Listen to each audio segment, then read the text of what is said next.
consideraciones clínicas que puede presentar el paciente posterior a una ruptura o posterior a la aparición como tal de una lesión aneurismática en el complejo A1-A2 comunicante anterior. Bueno, comparado con otros aneurismas son los que se rompen siendo más pequeños, incluso comparándolos con los aneurismas de la fosa posterior, con los aneurismas vertebrales y con los aneurismas basilares. Estos tienen una tasa de ruptura mucho más elevada y hasta el 40% de los aneurismas rotos no cumplen la dimensión básica de los 7 milímetros. Son aneurismas de difícil manejo por la zona anatómica en la que se encuentran, por el sinnúmero de perforantes que presenta el complejo A1-A2 comunicante anterior, y es el aneurisma de circulación anterior con mayor tasa de ruptura, es el aneurisma con mayor incidencia y que se pueden encontrar en estudios por otras causas, en estudios de angiografía cerebral o en estudios de angioTAC o angioresonancia. Hasta el 50% de las aneurismas son pequeños, en dimensiones de 3 a 5 milímetros. Bueno, hablando como tal de la embriología del complejo arteria cerebral anterior comunicante anterior A2, empezamos hablando diciendo que la arteria cerebral anterior y la arteria comunicante anterior son las arterias más importantes del telencéfalo y nutren todas estas zonas del telencéfalo. Se basan en el desarrollo de la porción craneal de la arteria carótida interna y de la arteria oftálmica. La arteria carótida interna tiene una rama craneal cerca de los 7 milímetros que mide el embrión. Tiene una rama craneal y una rama caudal que de ahí van a desarrollarse toda la circulación anterior, hablando de circulación anterior como la arteria cerebral media y la arteria cerebral anterior. La rama craneal cursa sobre la vesícula óptica y termina en el área olfatoria y se llamará la arteria olfatoria primaria, que es la que va a dar origen a todas las arterias de la circulación anterior que ya les mencioné. Entonces, para ejemplificar, pues les traigo estas zonas. Estas zonas fueron definidas por Paget, que definió unos estadios de la formación de la circulación anterior y que también definió cómo ocurren en estos estadios las malformaciones anatómicas o más bien las variaciones anatómicas de la circulación del complejo comunicante anterior. Entonces, en el tamaño del embrión, cuando el paciente presenta, cuando el embrión presenta entre 4 a 5 milímetros, pues se encuentran algunos vestigios de lo que es la carótida interna en su división craneal y su división caudal, ¿sí? La división craneal es la que va a dar el origen a la arteria olfatoria primaria y que va a dar origen como tal a todo el complejo. ¿Listo? Acá pues podemos evidenciar, ya les voy a poner el puntero, un momento. Les voy a poner el puntero, pues esta es la división craneal y la división caudal como tal de la arteria carótida interna. Acá lo que vamos a ver es la arteria oftálmica primitiva dorsal y la arteria primitiva maxilar.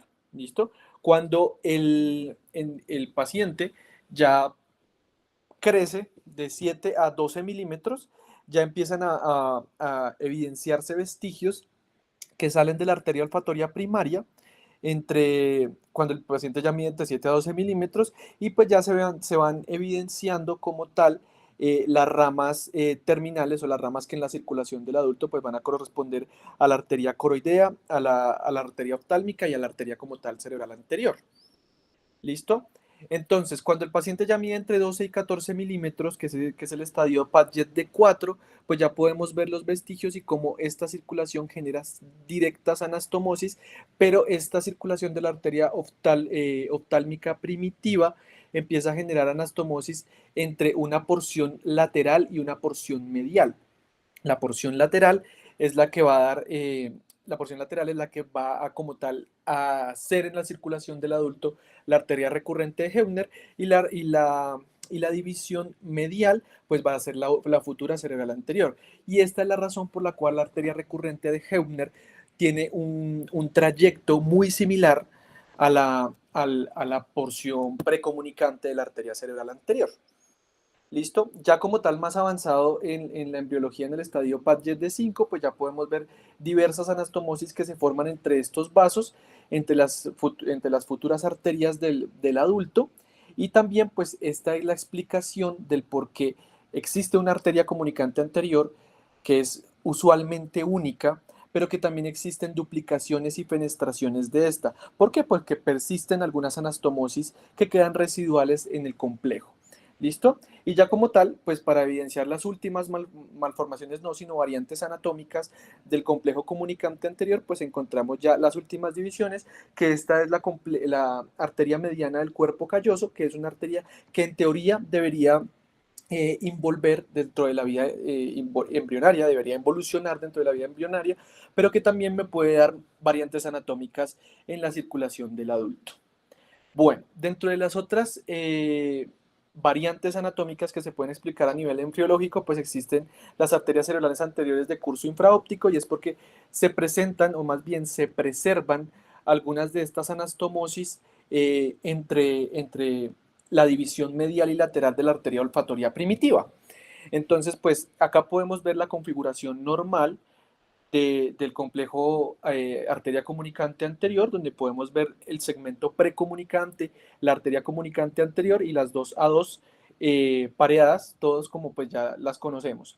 ¿Listo? Pero existen duplicaciones de los segmentos precomunicantes, como en este caso, que pueden ir infraópticos y que pueden atravesar el triángulo interóptico, y distintas zonas de hipoplasia o vasos de hipoplasia también, que pueden cursar infraópticos y que también hacen parte del complejo. Y que todo esto se explica, ¿por qué? Porque precisamente estos vasos colaterales que se forman en la vida embrionaria no involucionan ya, no involucionaron pues. ¿Listo? Entonces, dentro de las variantes anatómicas más conocidas y que tienen mayor relevancia en la formación de aneurismas en el complejo comunicante anterior, pues encontramos estas tres variables, que es la variante ácigos, que es prácticamente que las arterias cerebrales anteriores confluyen en una sola arteria, y de esta arteria única sale toda la circulación que corresponde a las dos cerebrales anteriores. ¿Listo? Esto tiene una implicación pues desde el punto de vista vascular, porque una oclusión a nivel de las ácigos pues puede dar una paraparesia y una hemihipoestesia a nivel crural sobre todo. ¿Listo? Dentro de las otras malformaciones que también están, o malformaciones no sino variantes, que se encuentran en el complejo comunicante anterior, está es una A2 biemisférica, que es prácticamente que existe una hipoplasia de una de las A2, y una como tal pues irriga la cara más mesial del hemisferio cerebral. Y esta que es una triplicación de las arterias cerebrales anteriores, que son las 3A2, ocurre porque esta arteria mediana del cuerpo calloso pues no involuciona en la vida embrionaria, aunque incluso puede preservarse esta arteria mediana del cuerpo calloso y únicamente irrigar pues las zonas más del pico y de la rodilla del cuerpo calloso. Existe una fenestración que ya les expliqué, que eran estas anastomosis entre la zona medial y la zona lateral de la arteria olfatoria primaria, que se puede encontrar, que se puede también vincular. Solo cerca del 12% de los pacientes presentan fenestraciones de la arteria comunicante anterior.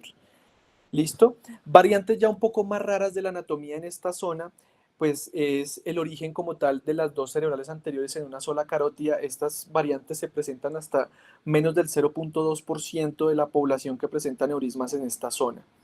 ¿Listo?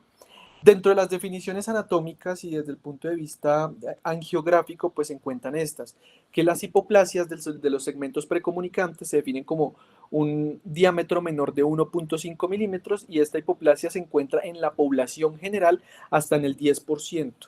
¿Listo? Pero en el caso de los aneurismas de comunicante anterior, la hipoplasia o la asimetría de los diámetros de los segmentos precomunicantes se puede presentar hasta en el 85% de los casos. La arteria comunicante anterior puede medir un diámetro entre 3,4 a 7 milímetros. Pueden presentarse duplicaciones y fenestraciones hasta en el 40% de los casos. Y la arteria recurrente de Hebner puede tener diversos orígenes, dentro de las que se encuentran la cerebral media, el segmento precomunicante y el segmento A1 de la cerebral anterior. Bueno, entonces, ya hablando como tal de la circulación del complejo comunicante anterior, pues tengo que hablar de las perforantes, que son estos vasos que son del calibre de micras, que salen del complejo de la cerebral anterior, pues. ¿Sí? Estos vasos están subdivididos anatómicamente como inferiores y como superiores. Dentro de las ramas inferiores, pues están las ramas que nutren el quiasma óptico, pero dentro de las ramas superiores están las arterias lenticuloestriadas mediales, que prácticamente lo que van a entrar es en la sustancia perforada anterior y van a nutrir zonas de los ganglios de la base, el núcleo caudado y el putamen. ¿Listo? También van a irrigar el fornix, el septo, incluso el cíngulo y el cuerpo calloso. ¿Listo? Y estas se dividen de esta manera. Recordemos también que la cerebral anterior también da algunas ramas lenticuloestriadas para esta misma zona. ¿Listo?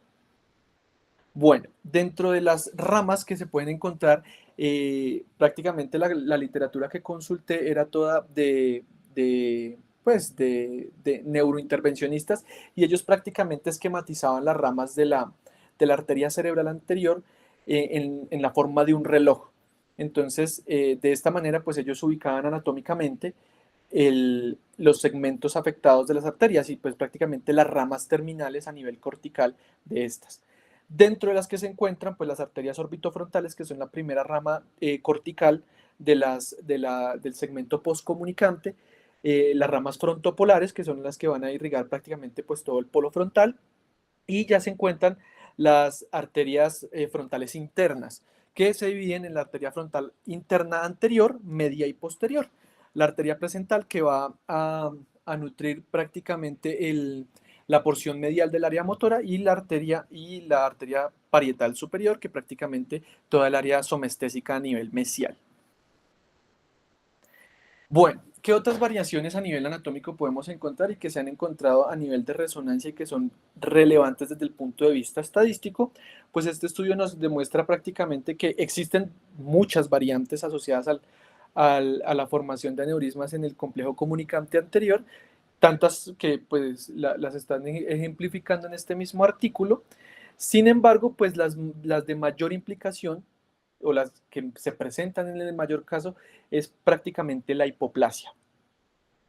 Sin embargo, hay una distribución por sexos de estas variantes anatómicas, que esto me pareció bien interesante, y dentro de esta descripción de imágenes por angioresonancia, lo que se encontró es que los pacientes que más presentan aplasia son del sexo masculino, mientras que los pacientes que presentan la variante anatómica ácigos, o sea que los dos segmentos precomunicantes se confluyen en una sola arteria, lo presentan más las mujeres. Bueno, las relaciones anatómicas del complejo comunicante anterior, pues hay que decirlo, el complejo comunicante anterior se encuentra en la lámina terminalis, frente a la lámina terminalis, y en las inmediaciones del triángulo óptico carotidio, que está formado lateralmente por la arteria carótida interna, superiormente por la porción precomunicante de la arteria cerebral anterior. ¿Listo? Y esto es lo que forma como tal el triángulo óptico carotidio, y que si nosotros vamos a profundidad, lo que vamos a encontrar es la arteria comunicante posterior. Acá que podemos ver varias relaciones anatómicas dentro del complejo y dentro de las 12 arterias que uno debería preservar en la cirugía de aneurisma de comunicante anterior. Entonces acá podemos ver una arteria recurrente de Hebner que está triplicada. Acá podemos ver el segmento precomunicante, acá la arteria comunicante anterior, el segmento A2 contralateral del abordaje cadavérico que se hizo, ¿listo? Y la relación como tal con el quiasma óptico y la lámina terminalis acá al fondo, ¿listo? Entonces, ¿qué otras implicaciones también uno debe tener? Es como esta rotación del complejo y estas rotaciones axiales o sagitales que pueden presentar, porque esto también nos van a definir el abordaje. ¿Listo? Porque nosotros podemos encontrar ángulos cerrados para abordar el complejo comunicante anterior y poder tener una accesibilidad mayor hacia el cuello, como en el caso de esta rotación como tal en el eje axial, que si nosotros nos ponemos a pensar, pues si yo me imaginara y abstrajera pues acá un aneurisma, pues yo tendría un mejor control en el cuello por esta zona que la encuentro en ángulo abierto, mientras que si lo abordara desde el lado contralateral, pues encontraría más un ángulo cerrado, y pues esto me limitaría la colocación del clip en esta zona. Bueno, esta orientación es clásica en el abordaje de los aneurismas del complejo comunicante anterior, y esto fue descrito principalmente por Yazar Gil. Yazar Gil, en una serie que es clásica, creo que fue publicada en el 95, él dice que los aneurismas del complejo comunicante anterior pues se pueden dividir según su orientación en el eje sagital. Y él pues los subdivide en los que tienen proyección superior, proyección anterior, proyección inferior y proyección posterior. Y él pues él lo que dice pues es que según el abordaje que tú escojas, pues vas a tener distintas zonas ocultas dentro del complejo. Listo. Dentro del algoritmo de tratamiento, este es un algoritmo que es tomado del Decision Making in Neurovascular Surgery, que es un libro en el que tiene colaboración Robert Spetzler, en el cual habla de cómo se debería manejar o cómo se debería entablar el algoritmo diagnóstico o de tratamiento de los pacientes con aneurismas en el complejo comunicante anterior. Obviamente siempre se tiene que tener la acotación de si este aneurisma se encuentra roto o no se encuentra roto. Entonces, pues lo que les voy a mostrar acá es prácticamente si el paciente llega con un aneurisma roto, que es prácticamente el 50% de los casos, pues lo que yo debería evaluar según Spetzler es mirar la condición clínica del paciente. Si el paciente tiene un Honey-Hess por encima de 5 y que este no mejora con la colocación de una ventriculostomía y que no presenta una hemorragia intraparenquimatosa que explique el porqué de la condición clínica del paciente, se considera un paciente terminal y este es un paciente que debería ir a manejo paliativo. ¿Listo? Si no es una condición tan crítica, el paciente se le debería ofrecer un tratamiento.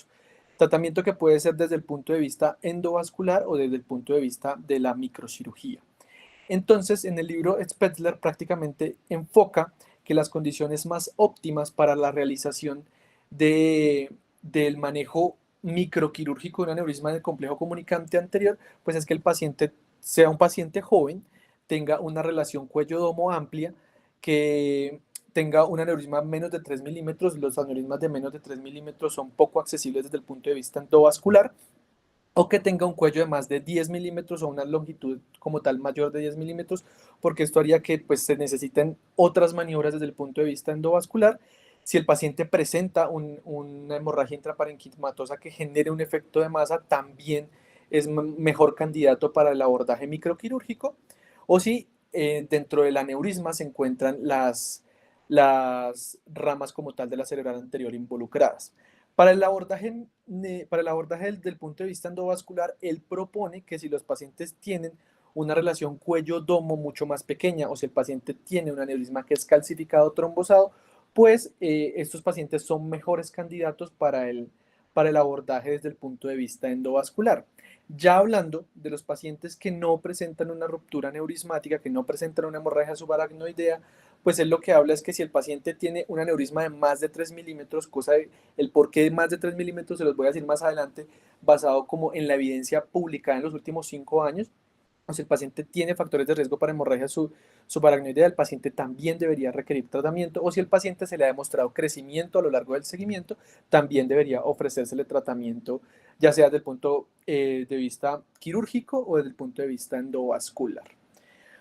Bueno, esto que les voy a decir es como prácticamente la disyuntiva que siempre hay en este tipo de patología. La patología neurismática siempre se va a dividir entre el tratamiento endovascular o entre el tratamiento microquirúrgico. Entonces, pues la mayoría de personas o en el argot médico prácticamente se considera que lo mejor es el manejo endovascular.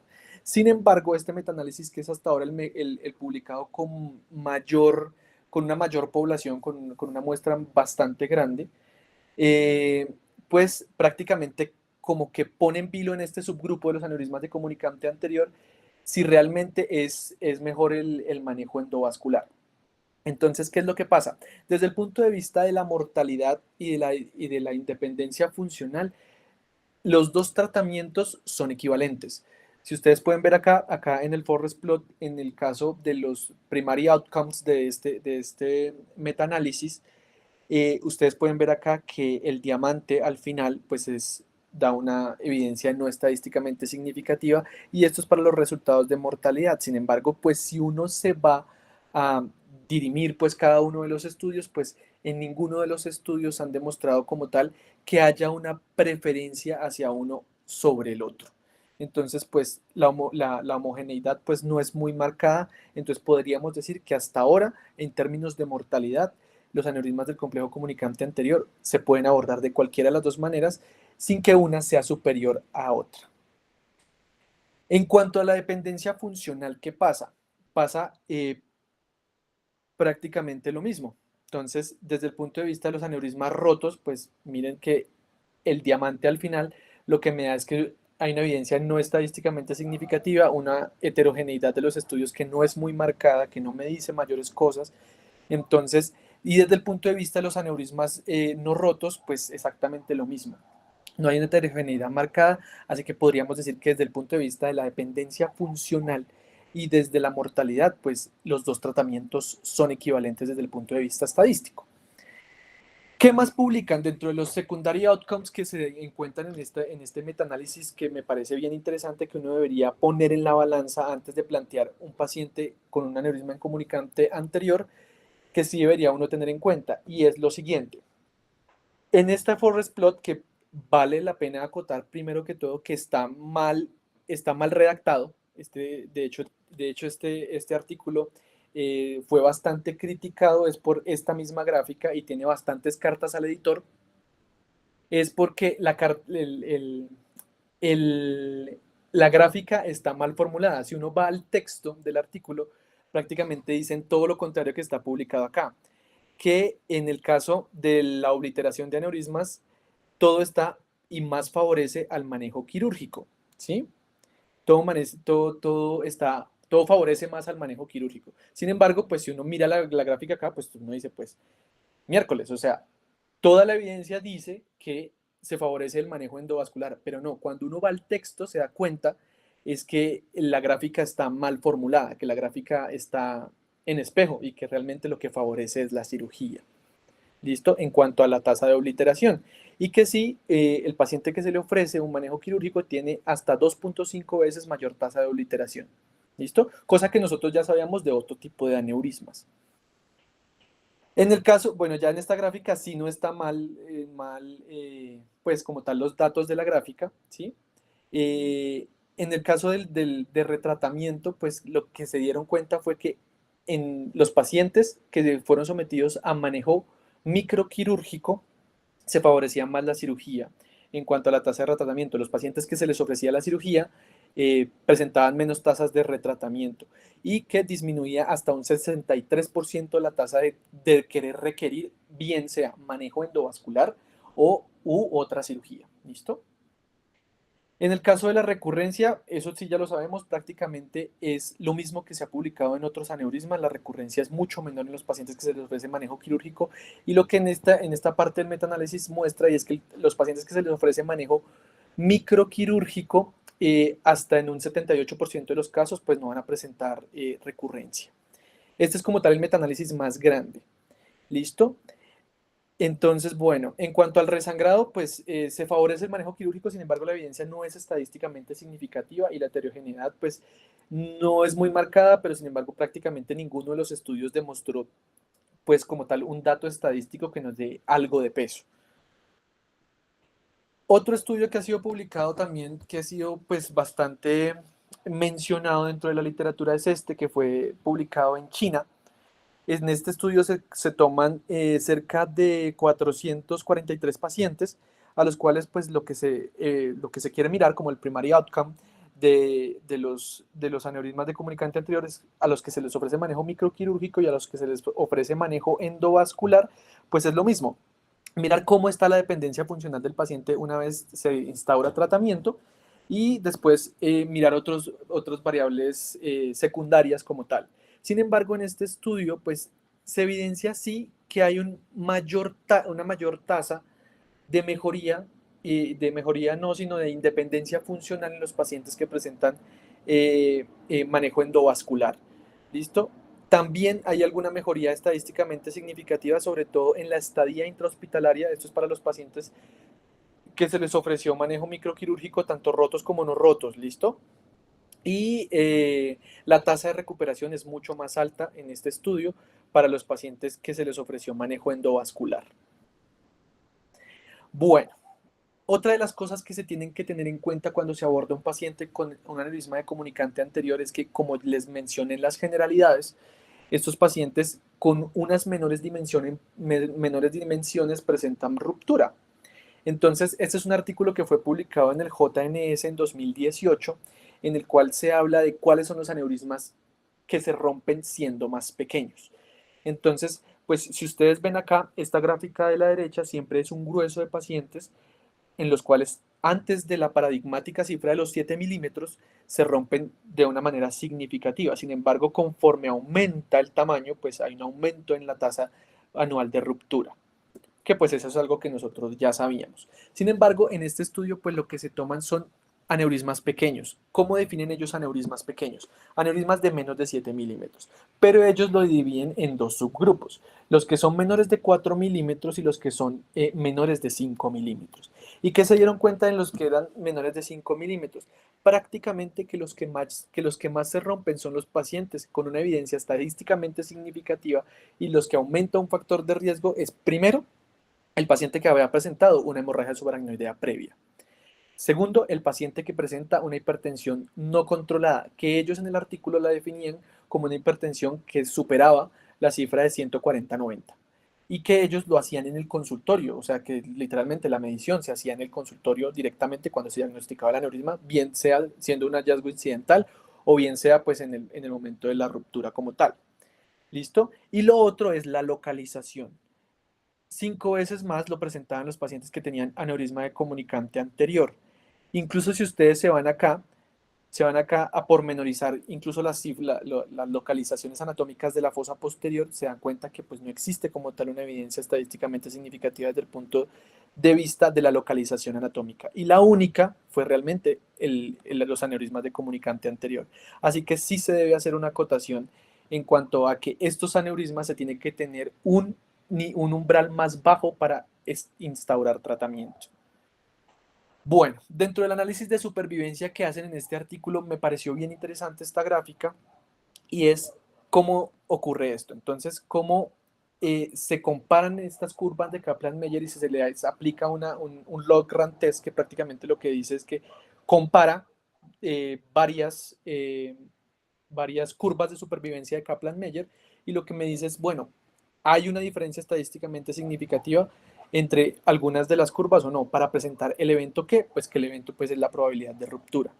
Y se dieron cuenta primero esto, lo que ya habíamos visto en la gráfica anterior, y es que pues un paciente con una hipertensión descontrolada a los 5 años después del diagnóstico puede presentar una ruptura con mucha más fiabilidad. Lo mismo en los pacientes con localización de arteria comunicante anterior, y lo otro pues que se dieron cuenta es que pues muchas de estos aneurismas aparecían sin una evidencia estadísticamente significativa por estudios incidentales de otras causas.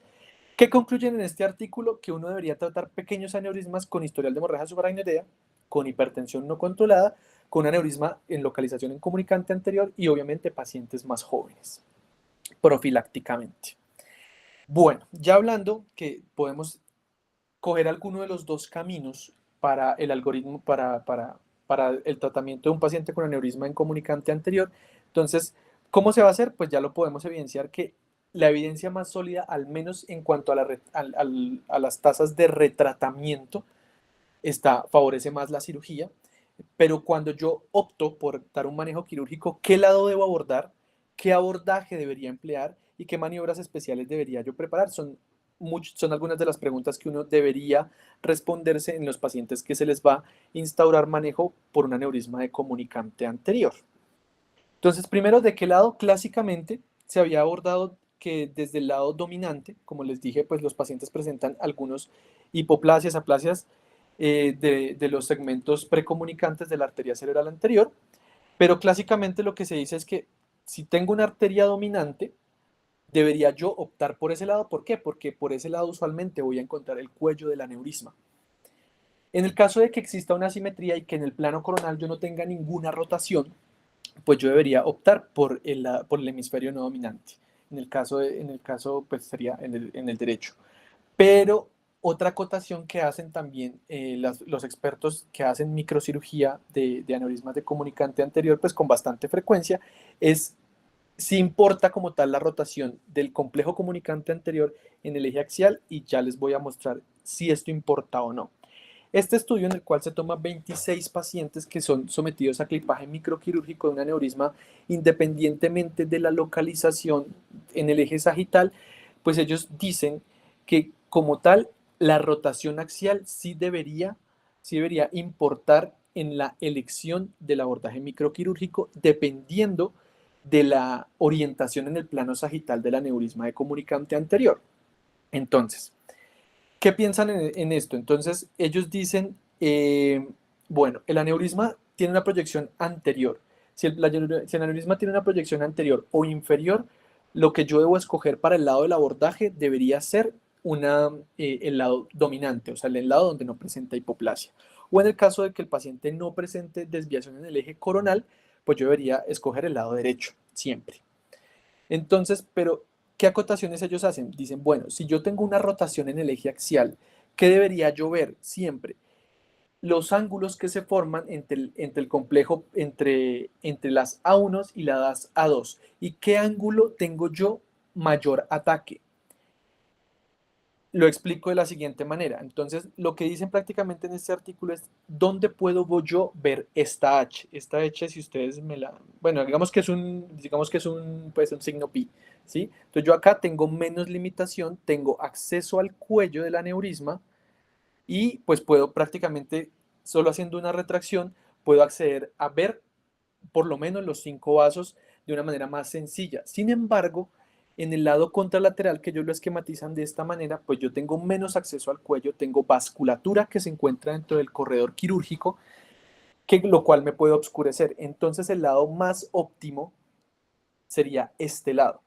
Y ellos lo ejemplifican de la siguiente manera. Entonces, acá encuentran un aneurisma con una hipoplasia del segmento A1 izquierdo, y ellos emplean este mismo algoritmo para definir el lado del abordaje, y con esto pues logran un clipaje en los 26 casos cerca del 91 en el 98% de los casos, perdón, en el 98% de los casos, y en los restantes solo se encontró pues un cuello residual de menos de 2 milímetros. ¿Listo? Pero ellos hacen esta acotación sobre todo para los aneurismas de proyección superior y de proyección posterior. ¿Listo? Para los aneurismas antero-inferiores, ellos sí dicen que uno debería emplear el lado de la dominancia. ¿Listo? Entonces, para por ejemplo, que ya es un aneurisma de proyección superior, lo que ellos dicen es donde yo encuentre la vasculatura más visible, o sea, donde yo encuentre el segmento comunicante, pues yo debería tener mis ángulos bien determinados. Entonces ellos dicen, bueno, si el ángulo agudo está hacia este lado, yo debería tomar el lado contralateral, ¿sí? Entonces, precisamente eso fue lo que hicieron. Entonces, como una rotación en el eje axial del complejo comunicante anterior, lo que yo debería hacer es medir los ángulos entre las dos A1, entre A1 y A2, y en el lado donde me dé el ángulo más abierto, yo debería optar por ese lado del abordaje. ¿Listo? Entonces, como en este caso, entonces si ustedes se dan cuenta, acá el ángulo es un poco más agudo entre la A1 y la A2 de este lado, mientras que acá este ángulo entre esta A1 y esta A2 es mucho más abierto. Y eso lo que me dice es por dónde voy a tener yo más acceso a la H y acceso al cuello del aneurisma. Mientras que ellos ejemplifican el lado contralateral y dicen, bueno, si usted toma por el lado contralateral no siguiendo el algoritmo empleado por este artículo, pues prácticamente usted va a tener primero que disecar más, no va a tener acceso y va a encontrarse que el aneurisma le genera una sombra a la A2 contralateral. Y pues ellos lo ejemplifican con este modelo quirúrgico, pues con este aneurisma que lo emplean utilizando este mismo algoritmo. Para los aneurismas de fosa posterior, no, de proyección posterior, ellos dicen, pues perfecto, hacia donde rote el complejo comunicante, hacia el lado contralateral, es donde yo debería abordar el aneurisma.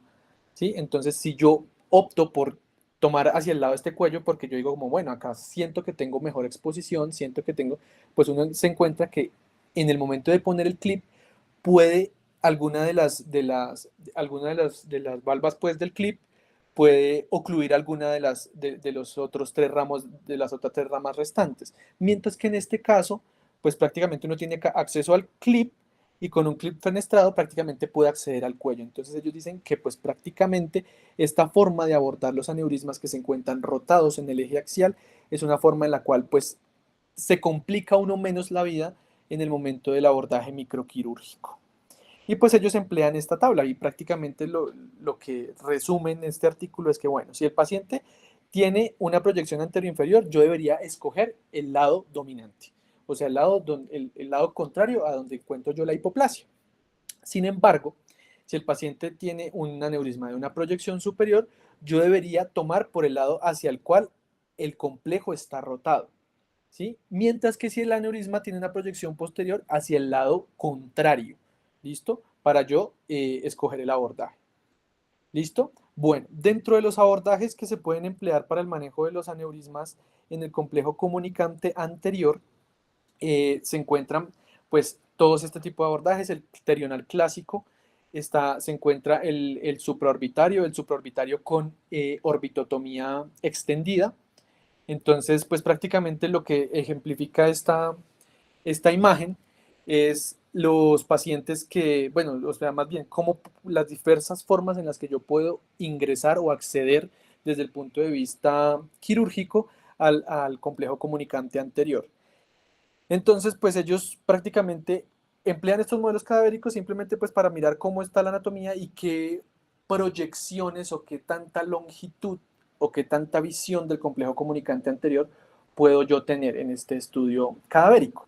Entonces, ¿qué concluyen en este estudio? Prácticamente que cualquiera pues me va a dar una buena visión del complejo comunicante anterior.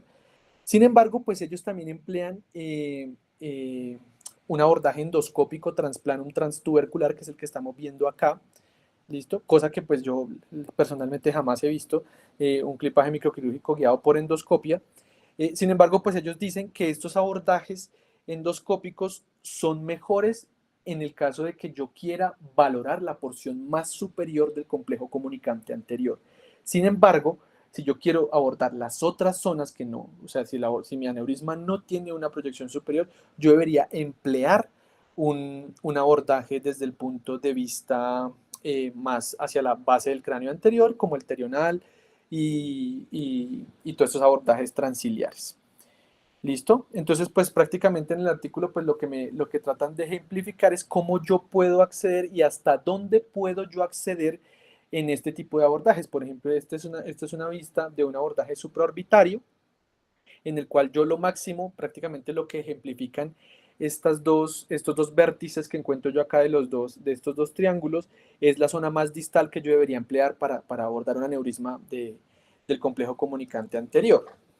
Eh, Desde el punto de vista superior, pues yo no debería ir más allá, más arriba, o sea, yo no podría tomar yo no podría acceder a un aneurisma de acá distal desde, si yo más allá de la unión entre las dos, cuando entre las dos a dos, cuando suben a la fisura interhemisférica, yo ya no podría abordar un aneurisma en esta localización.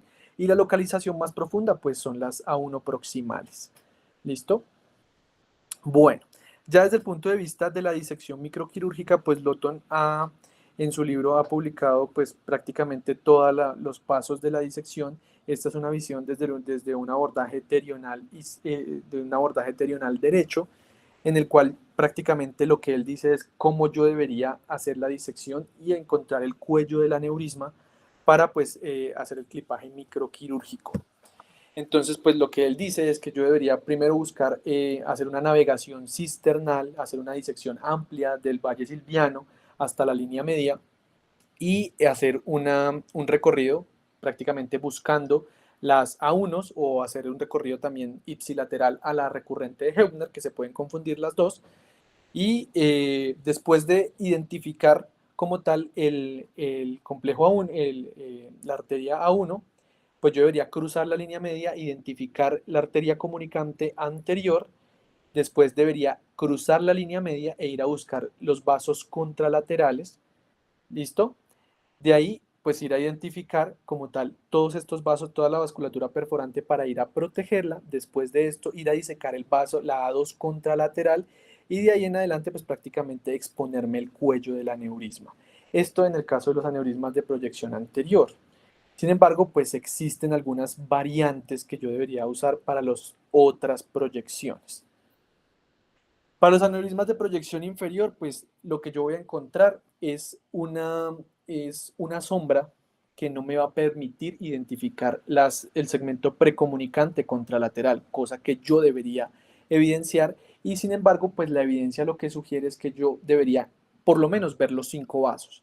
O sea, la A1 ipsilateral, la A1 contralateral, las 2A2, ipsilateral y contralateral, y pues ver prácticamente la comunicante anterior.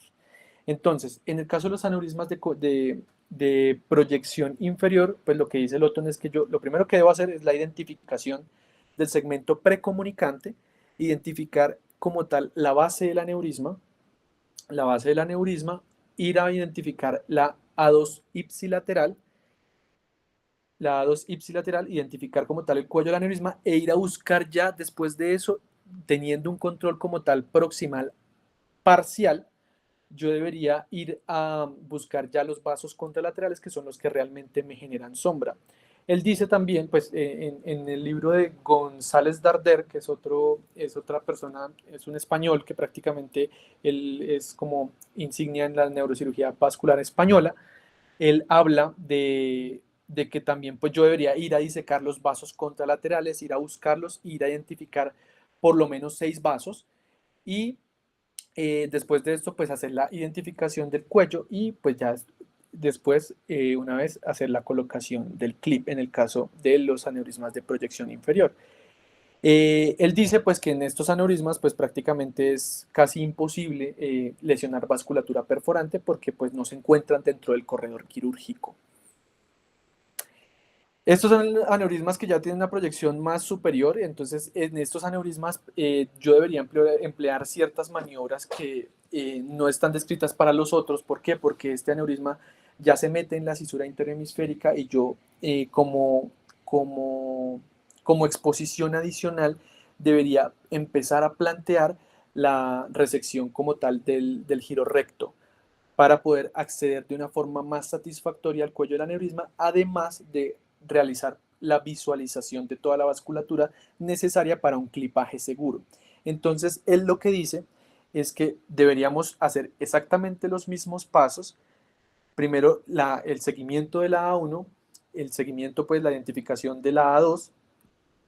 Luego de esto, cruzar la línea media y tener un control proximal de las dos arterias. Después de esto, luxar como tal el aneurisma y mirar el segmento A2 para hacer un clipaje seguro y de ahí en adelante pues hacer la colocación del clip. David, David, usted Dígame. podría usar el puntero para señalar Ay, qué pena, profe. Qué a pena, los profe. estudiantes, a los Qué pena, compañeros que profe. están mirando la imagen. Listo. Entonces prácticamente lo que él dice es, bueno, vamos a hacer el seguimiento de la A1, vamos a perseguir la A2, identificarla. Después de eso, él siempre dice que lo mejor es identificar la arteria comunicante anterior. Después, él dice que uno lo que tiene que hacer es luxar el aneurisma, ¿sí? Sin embargo, pues él dice también que pues uno puede hacer en estos momentos, si uno está en el segmento dominante, puede hacer un clipaje temporal en el caso de requerimiento de la movilización del saco aneurismático y pues identificar la vasculatura contralateral, que es la que se encuentra acá, que es la recurrente de Heubner, y el segmento A1 contralateral, y después de eso identificar las A2 contralaterales. Y de ahí, cuando yo identifico toda esta vasculatura, pues yo me voy alistando para colocar mi clip permanente. Bueno, en el caso de los aneurismas de proyección posterior, pues estos son los aneurismas de clipaje más difícil porque pues prácticamente las perforantes se encuentran entre el aneurisma y el neurocirujano. Entonces, prácticamente lo que se tiene que hacer es emular los mismos pasos de, la, de las previas, cruzar la línea media, hacer una identificación de los vasos contralaterales y después de esto, pues probablemente hacer la colocación de un clip fenestrado preservando la arteria A2 ipsilateral. Según Lotton, este es el aneurisma de clipaje más difícil y que genera mucha más discapacidad porque pues uno prácticamente no está viendo esa vasculatura perforante que uno debería preservar. ¿Listo? Esto prácticamente para ejemplificar también estos aneurismas de proyección posterior y cómo se puede encontrar también pues las ramas perforantes que se hace prácticamente la misma disección. Sin embargo, en el libro de Spetzler, ellos dicen que para estos aneurismas uno no debería ellos no emplean ningún tipo de estudio ni ningún, sino prácticamente basados en su experiencia. Lo que dicen es que nosotros deberíamos, para este tipo de aneurismas, para la visualización completa de la vasculatura del complejo comunicante anterior, yo lo que debería es hacer un abordaje más que terional, un abordaje interhemisférico anterior. Bueno, y ya para terminar, pues estas maniobras que se pueden hacer para los aneurismas, pues prácticamente es pues la simple lógica le dicta a uno, para los aneurismas de proyección inferior, pues la colocación de un clip recto. Para las de proyección inferior, pues no hay ningún problema de que se haga con un clip recto, dado que no encuentro una vasculatura que se encuentre como en mi corredor quirúrgico. Pero para los aneurismas de proyección superior, pues ellos sí dicen que pues es mejor hacer, Lawton dice que es mejor hacerlo mediante un clipaje en tándem o un clipaje fenestrado para los de proyección posterior para preservar la pared de la A1 ipsilateral. Y eso es todo.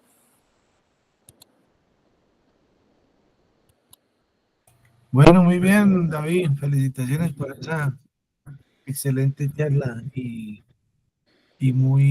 bastante ilustrada que estaba. Eh, como usted lo mencionó, la inmensa mayoría de aneurismas de esta zona, bueno, nosotros en nuestros hospitales los operamos todos, ¿cierto? Sí. Y casi nunca remitimos a endovascular a un paciente de este tipo, por cuanto pues no tenemos el servicio de endovascular y si acaso pues te toca mandarlo a otro hospital a que lo hagan y la EPS no es tan fácil de que lo autorice rápido y bueno. Y de todas maneras los residentes siempre están como más entusiasmados en que los operemos eh, y tenemos una buena práctica. Yo no sé, pero yo creo que estamos haciendo unos 3 o 4 aneurismas mensuales en cada hospital, entonces yo creo que tenemos una buena casuística. Es por racha, ¿no? Hay veces que es más, hay veces que es menos. Pero bueno, independientemente de eso, los aneurismas de esta zona pues siempre se me hacen más difíciles que los de los demás sitios, más que los de la carótida comunicante posterior o cerebral media. Por lo mismo que usted expuso, hay que identificar 8 o a veces 10 vasos. Algunos anatomistas hablan de hasta 12 vasos. 12, sí señor. Cuando uno hace un abordaje a este tipo de aneurismas. Entonces, eso dependiendo del tamaño del aneurisma, de la ubicación, de la dirección, etcétera. Cuando hay un hematoma, siempre es mejor operarlo del lado del hematoma, obviamente, porque hay Sí. que drenar el hematoma y pues facilita bastante el manejo. Sin embargo, hay veces que uno se encuentra la disyuntiva de lo que usted mencionaba, o sea, siempre es cogerlo por el cuello, o sea, por detrás, es lo mejor, pues para tenerse, sobre todo si uno está aprendiendo, iniciando a, a clipar aneurismas, pues siempre es mejor tener el cuello, como dice, del toro por los cuernos, es mejor tener el vaso nutricio, y eso es lo fundamental de estos aneurismas. Hay que identificar ah, todos estos vasitos perforantes que son bien importantes, que van hacia el quiasma y al hipotálamo, ¿no? Sí señor. Eso no es, hay que ser muy cuidadoso. Bueno, David Camilo Gómez, ¿qué nos quiere decir? Buenas noches a todos. No, yo quería preguntar, es que una parte que no entendí de la gráfica que está mal hecha y que me gustaría volver a verla, que no entendí porque no sé si la puedes volver a mostrar. Sí, ya la voy a poner. La gráfica que está mal hecha ya le digo, no es esta, es esta. ¿Sí? Si quieres- no es que ni siquiera, déjame ver, ¿esa que evalúo? Este Obstrucción, ¿no? evalúa la tasa de obliteración del aneurisma. Ya. O sea, dices que está mal hecha porque en el texto, El lo- texto dice que favorece la cirugía, no endovascular, pero acá en la gráfica aparece endovascular, lo que mejor oblitera. Resulta pues que no. En el texto pues uno se va al texto y a mirar como tal la estadística y no. O sea, ellos citan esta gráfica, pero en el texto literalmente todo el tiempo está diciendo como no, se favorece más la cirugía, se favorece más la cirugía. Si quieren yo les puedo pasar el artículo para que ustedes mismos porque dice que es la lo... obliteración, entonces está todo a favor del endovascular, significa que es menor la probabilidad de obliteración en el endovascular que en la cirugía. Exacto, exacto, exacto. Bueno, sí, no, es que raro, ¿no? O sea, si uno revisa la gráfica, primero los intervalos de confianza son supremamente largos, Son muy a largos, ajá. son muy pequeñas, ¿sí? Alguna vez tuve la posibilidad de preguntarle al japonés que le encanta hacer aneurismas, eh, por qué se cuestionaba tanto el manejo endovascular versus cirugía abierta, y él me respondió sencillamente diciendo que los estudios que demuestran que lo endovascular es mejor está hecho por endovasculares. Exacto. Sí, entonces es una anécdota chistosa. Alguna vez en una charla tuve la oportunidad de preguntarle. Y lo otro que te iba a preguntar es, ¿leíste algo de las consecuencias de succionar el giro recto? Cuando uno quiere ver las a Sí, uno. usualmente es bien tolerado, pero usualmente los pacientes quedan hasta en un 80% con disfunción disejecutiva y neuropsicológica. Ya, Eh, lo sí. que más lo revisé. ¿Cómo? Es que se entrecortó, no sé si fui yo solo. La memoria a largo plazo es lo que más se afecta, en lo que yo alguna vez revisé. Ok. Entonces muchos recomiendan no succionarlo a menos de que sea estrictamente necesario, porque se ha visto que a futuro, sobre todo en memoria y un término que es conceptualización, Ujú. la gente es muy afectada por eso. Listo. Y ya el resto no, muchas gracias. Mm, Solamente quiero mencionar que de esta diapositiva, de la que usted estaba mostrando, David, Sí, eh, profe. póngala otra vez. Mire que ahí figura Fernando González, casi de, Sí, señor. casi de último. Fernando es neurocirujano colombiano. El Ok. hombre se fue para Pittsburgh y repitió la residencia de neurocirugía y ahora se volvió endovascular de allá de Filadelfia. Bueno, yo creo que sigue allá en el Thomas Jefferson, no sé si todavía está, pero estuvo por allá ya más de 20 años allá. Él ha venido a muchos congresos aquí a Bogotá. Yo no sé si Lore creo que también tuvo la oportunidad de rotar con el doctor, bueno, estuvo en un laboratorio con Tanicagua, no sé si le preguntaste, él siempre dice que todos los aneurismas, salvo los de la pica, son de manejo. eh, ¿Microquirúrgico? sí, sí, sí, a él le gusta mucho operarlos, y la justificación que da es la que les dije. No sé si Lore le dio la oportunidad de preguntarle cuando estuvo en el Congreso americano. No. Creo que el doctor Víctor tiene una pregunta. Víctor, Hola, buenas noches. Sí, bueno, muy buena charla para David. Yo tengo, es una de las preguntas, era lo del giro recto, pero ya quedó solucionado. Lo único que quería era acotar al respecto. ¿Existe alguna forma de clipar el aneurisma sin, sin lesionar el giro recto? O sea, es que es muy frecuente. Me gano, no quedó totalmente clipado o no existe la manera de clipar de manera adecuada y ver todos los vasos que se esperan ver, sobre todo las A2, eh, sin quitar el giro recto. Entonces yo creo que de pronto en un aneurisma no roto y una persona adulta con un cerebro ya digamos como con bastante disminución global del parénquima, pues será posible. Cuando es un aneurisma roto, personas de edad medio jóvenes, se me hace muy difícil. No sé si el profe o alguno de ustedes sepa algo que le evite a uno.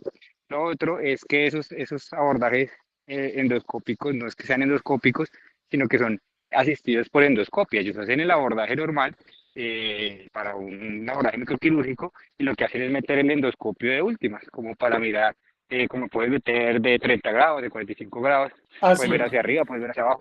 Entonces, digamos que esos son más asistidos por endoscopia que endoscópicamente puros, porque pues sería muy difícil. O sea, que no sé cómo se pudiera hacer.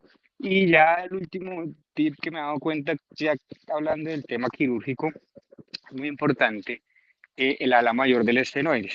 Eh, pues nosotros frecuentemente vemos que hay que fresarla y entre más uno frese el ala mayor del estenoides, uno más va a poder bajar, menos retracción sobre el cerebro va a tener que hacer y eso es algo que a veces he visto en algunas incluso reintervenciones que está el ala completa y digo, pues es muy difícil llegar a la base del cráneo sin quitarla.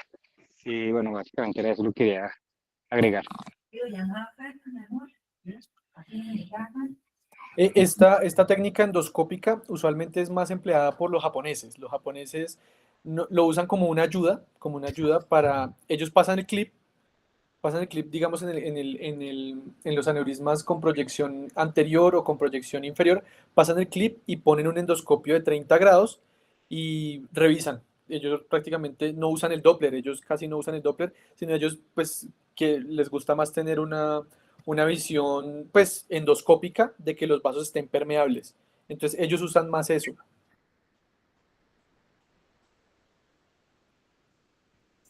Bueno, Jorge Amortigui, Sí, buenas noches, David, muy buena charla. Pues quería hacer como una acotación de lo que yo en algún momento revisé también lo del giro recto, de pronto en respuesta a lo que también mencionó Víctor. em, digamos que hay como cuatro estudios como importantes que comparan la no resección con la resección del giro recto.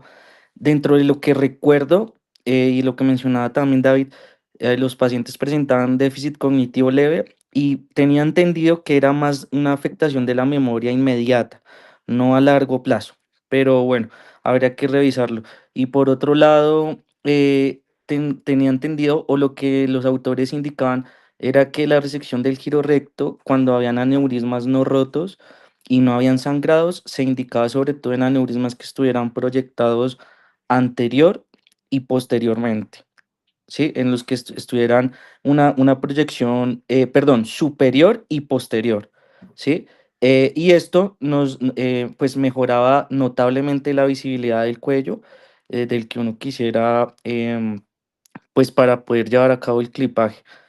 Y por otro lado, pues la mayoría de estudios o de lo que he alcanzado a revisar sí demuestran una mayor tasa de oclusión en la microcirugía, como lo mencionó David en su exposición, aunque la tasa de oclusión no dista mucho en el manejo endovascular, o sea, digamos, estamos hablando como un 90% microquirúrgico, un 70-80% endovascular. Digamos que ahorita he tenido la oportunidad de ver, pues claramente el que es endovascular, pues va a querer tratar todo por endovascular, pues me llama la atención que sí, o sea que casi todos los aneurismas que llegan de comunicante anterior los están haciendo endovascular, usando pues coiling e incluso también diversores de flujo. Eh, y no, pues era básicamente lo que quería aportar a la charla.